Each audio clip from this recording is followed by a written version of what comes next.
बिस्मिल्लाहिर्रहमानिर्रहीम, अस्सलाम वालेकुम। उम्मीद है आप लोग जहाँ भी होंगे खैरियत से होंगे। आप यूट्यूब चैनल देख रहे हो, मेरा नाम है अब्दुल रहमान। आज हम बात करेंगे, एक लेटेस्ट रिपोर्ट आई है यूनाइटेड नेशन की और उसके साथ साथ एक आलमी अदारा तहकीकात है। उन्होंने कोविड के 19 के बाद दुनिया की जमहूरियतों के ऊपर एक रिसर्च पेपर तैयार किया है जिसको शाया किया गया है। और इसके साथ साथ यूनाइटेड नेशंस के एक स्पेशल रिप्रेजेंटेटिव हैं जो कि माइनॉरिटीज़ के एक्सपर्ट हैं, और माइनॉरिटीज़ का कहीं भी अगर पूरी दुनिया में एहतसाल किया जाता है या माइनॉरिटीज़ को कोई प्रॉब्लम होती है तो वो एक रिपोर्ट बनाते हैं और फिर पूरी दुनिया के मीडिया में वो शाया होती है। इनका नाम है, इन ये जो बंदे हैं फेरनॉट डिवर्नस के नाम से इनका एक नाम है। अब ये मुझे सही प्रोनाउंस भी नहीं करना आ रहा। फर्नैंड द ऐसा कोई नाम है इनका। तो ये इन्होंने एक रिपोर्ट बताई है कि अमेरिका में जो माइनॉरिटीज़ के साथ हो रहा है और पिछले कई सालों से हो रहा है, ना कि अभी से हो रहा है। आपको याद होगा एक स्याह फार्म का वाक़या हुआ था जिसमें एक स्याह फार्म शख्स को एक अमेरिकी जो गोरा था, पुलिसमैन था, उसने अपने घुटने के नीचे दबा के जो है उसका साँस बंद हो गया।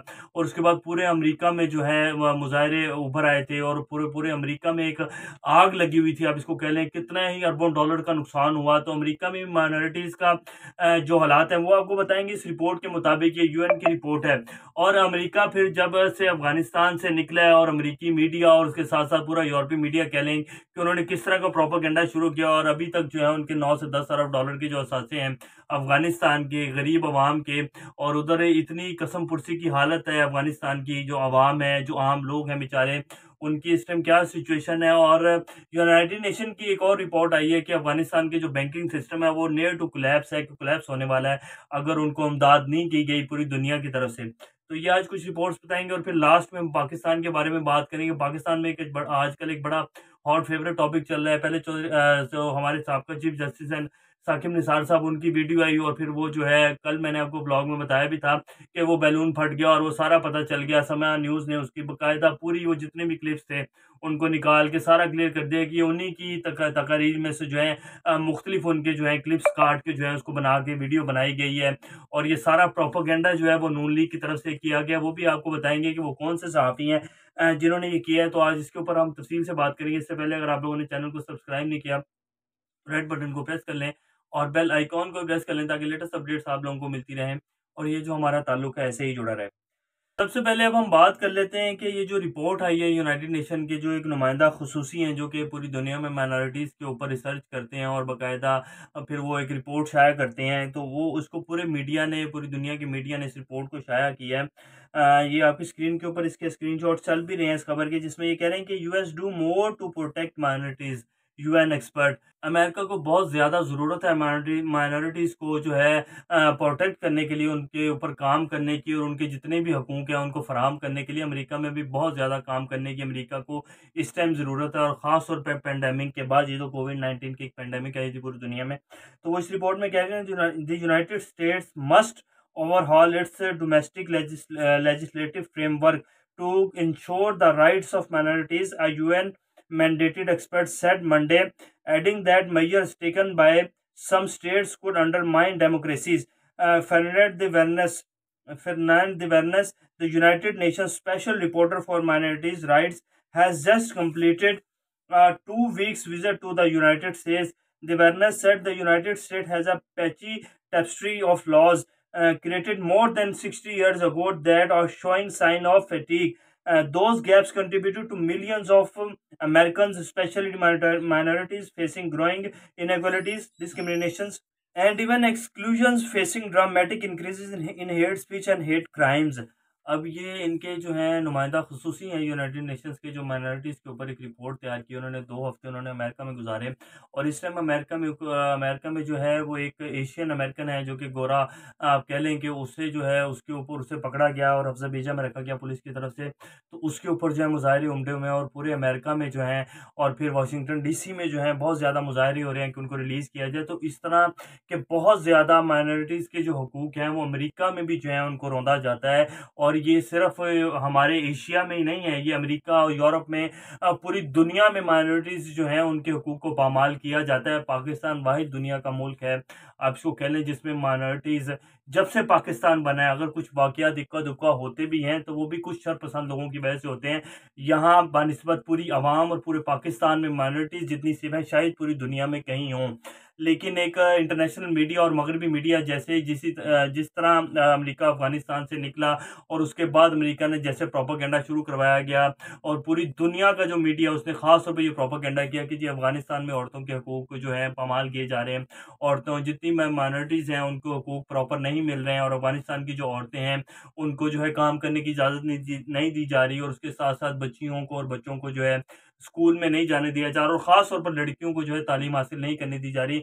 लेकिन मैंने अपने लास्ट से जो हमारा 2 से 4 पहले ब्लॉग्स थे उसमें मैंने आपको बताया था कि अफ़गानिस्तान में बच्चियों के स्कूल भी खुल गए हैं और लड़कियों को भी जो है तालीम हासिल करने की इजाज़त दी गई है। लेकिन जो इस्लाम के कवानीन हैं, उनको फ़ॉलो करके और उनके अंदर रह के जो हमें इस्लाम में हमारा मज़हब जो इजाज़त देता है, उसके मुताबिक इजाज़त दे दी गई है और सारी यूनिवर्सिटीज़ और स्कूल्स ओपन हो गए हैं।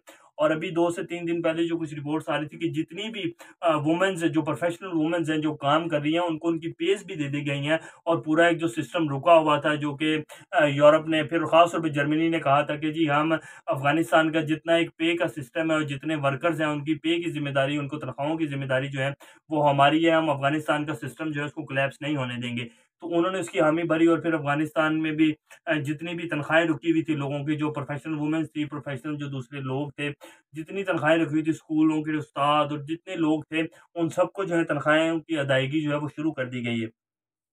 तो असल ये रिपोर्ट बताने का मकसद ये है कि अमेरिका का ये सिर्फ एक प्रोपेगेंडा है और अमेरिका अपने मीडिया को जो है अपनी इमा के ऊपर यूज़ करता है, जिस तरह कि अफ़गानिस्तान में पिछले 2 से 4 महीने से यूज़ कर रहा है कि जी अफ़गानिस्तान में औरतों के हकूक़ पामाल किए जा रहे हैं, तहफ़्फ़ुज़ नहीं दिया जा रहा। असल मकसद उनके 9 से 10 अरब डॉलर के जो असासे हैं, जो कि अफ़गानिस्तान के सेंट्रल बैंक के असासे हैं, उनको मुंजमद करना था और अफ़गानिस्तान को आगे ना बढ़ने देना था। और जो तालिबान की हुकूमत आ गई और जो अमेरिका की ज़िल्लत और रुसवाई हुई है तालिबान के दोबारा कंट्रोल आने की वजह से, उसको कम करना था।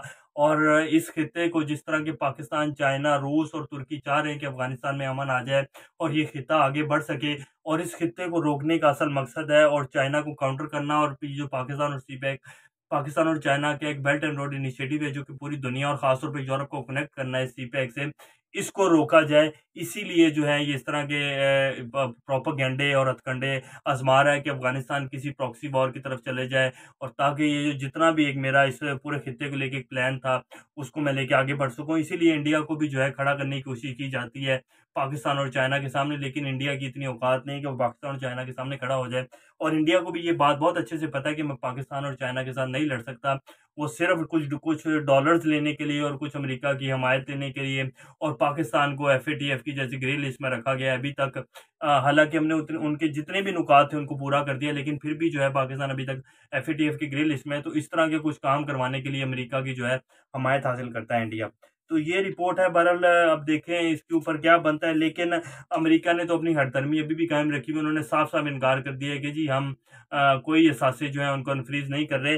पहले उनको हमारा एतमाद जीतना पड़ेगा अफ़गानिस्तानियों को, अफ़गान तालिबान की जो हुकूमत है उसके बाद हम सोचेंगे। तो ये रिपोर्ट है, ये मैंने आपको बता दी। अब हम दूसरी अपनी ये भी यूनाइटेड नेशंस की एक रिपोर्ट आई है जिसमें वो कह रहे हैं कि जी Afghan banking system on brinks of collapse, UNDP warns. United Nation ने वार्न्स किया पूरी दुनिया को कि अफ़गानिस्तान का जो बैंकिंग सिस्टम है वो कोलैप्स हो रहा है, क्योंकि उन्होंने जो कर्ज़े लिए हुए थे उनको वापस नहीं दे रहे और इसके साथ-साथ और बहुत सारी चीज़ें हैं जिसको वो नहीं चला पा रहे। तो अफ़गानिस्तान का जो बैंकिंग सिस्टम है वो कोलैप्स होने के दहाने के ऊपर खड़ा हुआ है, जैसे कि उनकी मैशियत भी जो है वो तबाही के दहाने पे खड़ी है। तो पूरी दुनिया को इसके बारे में सोचना चाहिए।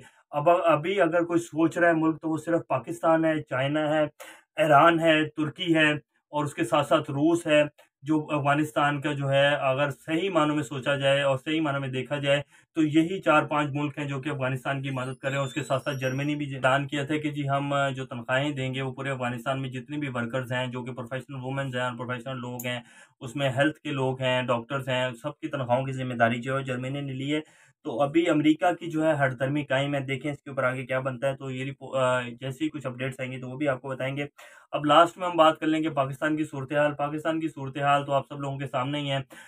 साकिब निसार साहब की भी ऑडियो टेप आती है जिसको क्लिप्स को जोड़ के बनाया गया है। वो कल जो है प्रोपेगेंडा और वो सारा दबरदूस हो गया और मीडिया के सामने आ गया, लेकिन नून लीग बिल्कुल भी शर्मिंदा नहीं हुई।